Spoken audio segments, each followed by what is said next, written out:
Estamos en casa con una visita muy especial. La tengo aquí a Mamela Fialo al lado mío, luciendo por primera vez un pin con la Cruz de Borgoña. Y estamos recordando lo que vamos a hacer en el mes que viene, julio. ¿Cuándo vamos a estar? Así es, cordialmente invitados el 12, 13 y 14 de julio a Pasto, al sur de Colombia, para honrar al general Agustín Agualongo, que se celebran los 200 años de su martirio fusilado por defender nuestra fe y la hispanidad. Y esta es una iniciativa de Asociación Héroe de Cavite. Así es. Y además agradecemos a Manuel y a todos los españoles que nos han ayudado también, a la gente de Colombia que nos van a recibir ahora en Pasto. Y acá tengo la imagen, el volador, le podemos decir, el flyer de la organización, que lo vamos a subir al Instagram de Mamela y al mío, a nuestro, vos tenés X también, ¿no? Así es. A mi X también, al Facebook de ella, al mío. Esto va a comenzar el viernes 12 de julio en el Auditorio San Francisco de Asís de la Universidad SECMA. Va a haber una presentación musical, va a haber una conferencia sobre el realismo pastuso bajo las leyes del derecho indiano. También va a haber una conferencia de Luis Antequera sobre la hispano-cristiandad, civilización y tarea civilizadora. También va a haber una conferencia sobre Agualongo y su ciudad, de Edgar de Salazar. También sobre la conquista del Perú y sobre los pilares de la leyenda negra. Y el sábado 13, Manuel Martín, que es el empresario que nos ha impulsado con esta idea, Alejandro Ricaurte y Edgar de Salazar van a hacer la bienvenida, y va a haber una conferencia de Alejandro Ricaurte sobre las guerrillas realistas y la estrategia de crear un cinturón monárquico. Porque hay que aclarar, la gente se sigue confundiendo, creyendo que la guerra de independencia fue una suerte de rebelión indígena. Vimos un pseudo historiador argentino, uno que le gusta hacer historia de las piñas, que dijo que la revolución de la independencia fue la continuación de la resistencia realista que habría comenzado ya cuando Colón llegó a América, cosa que olvídense.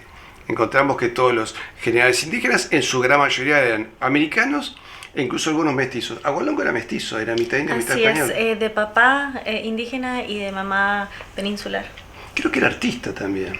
Sí, y es interesante porque él rompe muchos mitos a la vez, y también invoco a la imagen visual.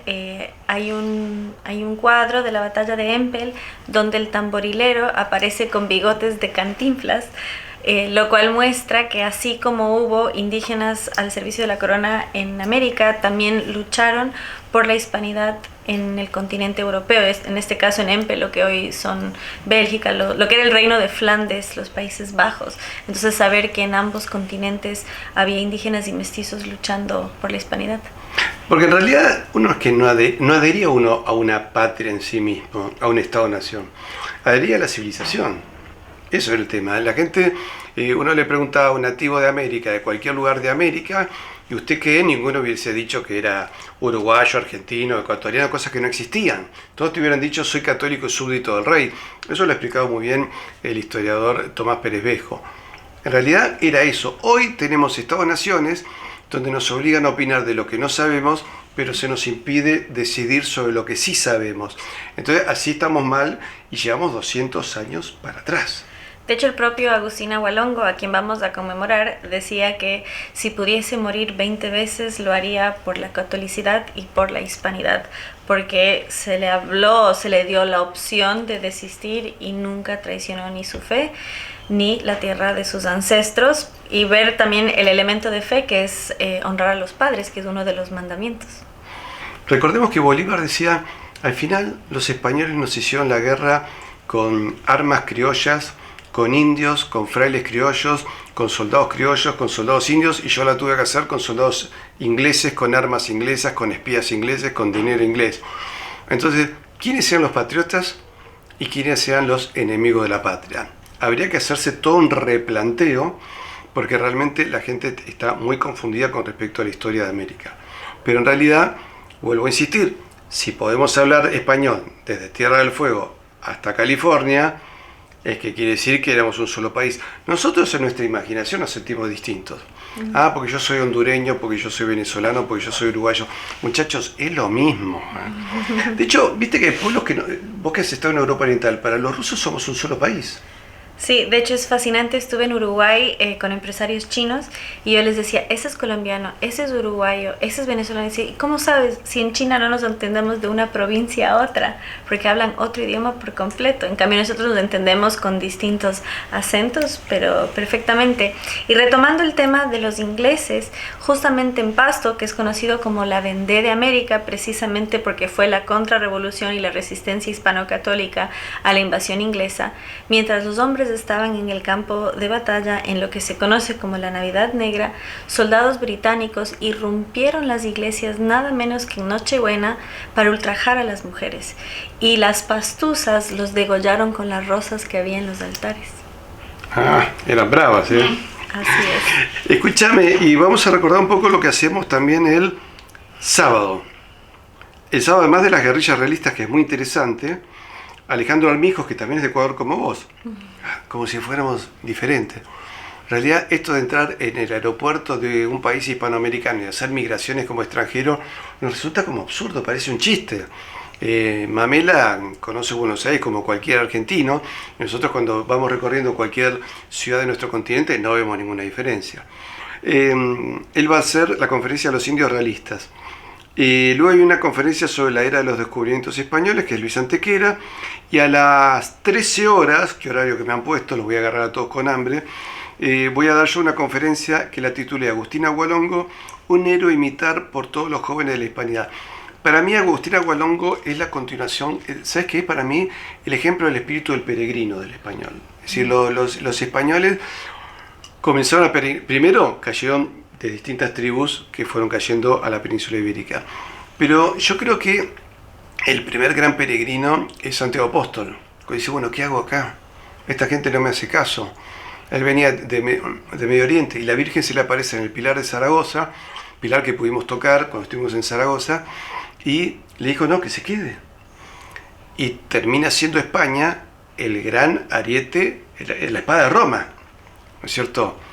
Y como es cuna de San Ignacio, martillo de herejes, luz de Trento, y vemos que le entrega a la iglesia a todo un continente. Entonces ahí vemos un gran peregrino. Y luego tenés peregrinos del pensamiento como San Isidoro de Sevilla, peregrinos del coraje como Don Pelayo, y luego lo vemos al mío Cid, ¿no es cierto? Que es el mito encarnado. Lo vemos a San Fernando, rey de Castilla y León, y vemos a los reyes católicos, y luego vemos a todos aquellos indígenas que empiezan a conocer ese Jesús al que llamaban el Dios bueno, que además tenía una mamá, y la mamá es importante. Se imaginan, todas las indias americanas les cambiaba la vida. Había lugares de América, no digo todos, pero había lugares de América donde el animal de tiro era la mujer. Había que cargar algo y no había un vehículo, eran las mujeres. Entonces les cambió la vida. Y en ese final tenemos a Agualongo, que dice, no, esta civilización nos cambió la vida. ¿Por qué tenemos que separarnos, pelearnos entre nosotros, partirnos en 20 partes, por más que haya problemas en España? Bueno, está bien, los Borbones tenían sus errores, pero los indígenas estaban cubiertos en sus derechos. Y de hecho, había un sistema legal que los protegía, que muchas veces no se cumplía, pero la ley estaba. Cuando vinieron las independencias, se dejó de cumplir toda ley, y lo primero que hicieron la república es quitarles todo. Y en algunos lugares, como Uruguay, sur de Chile, sur de Argentina, los indígenas fueron masacrados por las repúblicas. Por eso recuerden, viste que hay un libro muy lindo de Ángelo Guiñez Jarpa, que se llama Sureños a las Armas, y ahora publicó otro que se refiere a la independencia chilena como la gran apostasía chilena. Y se ha encontrado con decenas de indígenas que eran líderes realistas, que están tapados por la historia. Ahora México también está haciendo todo un trabajo sobre los verdaderos patriotas, sobre esos caudillos indígenas que defendieron el México virreinal. Los Moctezuma defendían la unidad con España, no querían separarse, así que creo que hay otra historia. Bueno, ¿ya a qué hora vas a hablar vos? Creo que estás a las 4 de la tarde, así me parece, es. ¿no? Cordialmente bienvenidos. Voy a hablar sobre los 7 mitos de la conquista española y justamente se basa en el trabajo de un investigador australiano que pretendía desmontar la leyenda rosa, que todo fue genial, y lo que termina haciendo es desmontar la leyenda negra. Y es interesante porque se parte de un análisis justamente que no es pro-hispanista, pero termina haciéndolo porque al final es ser pro-verdad, sobre todo la verdad que nos hace libres. Y en ese sentido, entender que la defensa de la hispanidad no se limita a la experiencia americana, sino también desmontar otros grandes mitos, por ejemplo, que la iglesia fue fundada por Constantino, cuando en realidad la cristianización de Roma se produce por un emperador hispano, Teodosio. Entonces saber que nosotros somos la continuidad de Roma, y es decir, no somos un rincón aislado en el mundo, sino que justamente reposamos sobre los hombros de gigantes. Y en ese sentido también destacar, por ejemplo, al primer estoico hispano, que fue Séneca, y en ese sentido también elevar los estándares de nuestra cultura, que ser latino no sea esa decadencia moral, sino saber que descendemos de grandes guerreros, teóricos, académicos y personas nobles, tanto de sangre como de sentimiento. Así es. Vamos a terminar con el sábado 13 con la proyección de la película España, la primera globalización, de José Luis López Linares. Posiblemente los dos documentales de José Luis han sido lo más visto en España, y a los dos se les negó ni siquiera participar por los premios Goya. Y son los mejores documentales que ustedes pueden ver sobre nuestra civilización, así que se va a poder ver en Pasto también. Y ahí podrán ver un par de caras familiares. Y ahí vamos a estar, Mamela y yo, hablando y tratando de colaborar en defensa de la civilización. Así que agradecemos muchísimo a Manuel Martín, agradecemos a la Asociación Héroes de Cavite, y agradecemos a todos los hermanos de Pasto, Colombia, que nos van a recibir. Y bueno, la idea es sembrar un poquito más de luz en tanta oscuridad que vivimos, y como dice el Evangelio, quien que quiere la verdad, que busque y la va a encontrar. Bueno, si quieren ver un poquito de luz, súmense a este evento. Igualmente nos vamos a quedar unos días más en Bogotá después. Yo voy a estar hasta el 24 para dar conferencias. Yo también. Vamos a estar 14 días andando por Colombia dando distintas conferencias, así que síganos por las redes sociales, que en algún lado se van a enterar. Nos vemos entonces en Colombia. Así es, hasta pronto, no se lo pierdan, y sobre todo la oportunidad de ser esa luz en el mundo en medio de la oscuridad. Si la verdad nos hace libres, ¿por qué no vamos a querer liberar de la esclavitud de la mentira a nuestros hermanos? Así es, así que si les gustó este video, suscríbanse, pónganle me gusta, compártanlo con sus amigos y ¡viva la hispanidad! ¡Viva!